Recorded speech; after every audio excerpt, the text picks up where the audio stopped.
Hello అండి. Good morning. ఈరోజు చాలా సింపుల్‌గా చేసి బనానా రెసిపీ చూపిస్తున్నాను. ఫస్ట్ బాండీ పెట్టుకొని ఆయిల్ వేసుకొని హీట్ చేసుకోవాలి. దానికంటే ముందు మనం బనానాస్‌ని బాయిల్ చేసి పెట్టుకోవాలి. ఉప్పు, ఆయిల్ వేసుకొని. తర్వాత చల్లారాక స్మాష్ చేసుకోవాలి.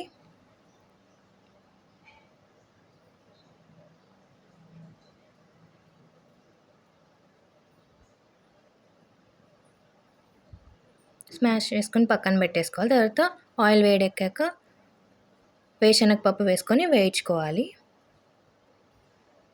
తర్వాత తాలింపు గింజలు అవన్నీ వేసుకొని వేయించుకోవాలి.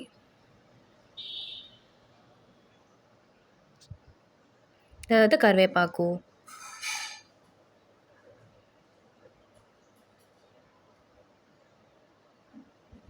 తర్వాత ఆనియన్స్, పచ్చిమిరపకాయలు ముందే కట్ చేసి పెట్టేసుకున్నాము. సో, అవి కూడా వేసుకొని వేడి చేసుకోవాలి.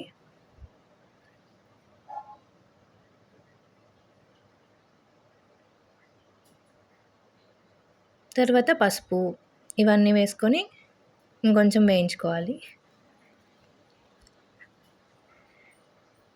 తగినంత సాల్ట్ వేసుకోవాలి ఇప్పుడు.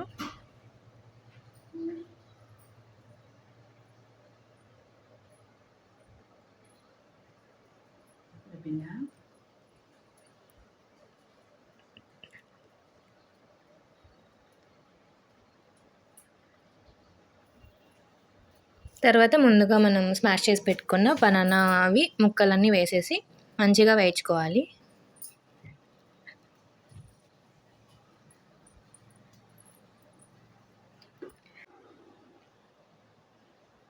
ఇంకలా మంచిగా కలుపుకోవాలి.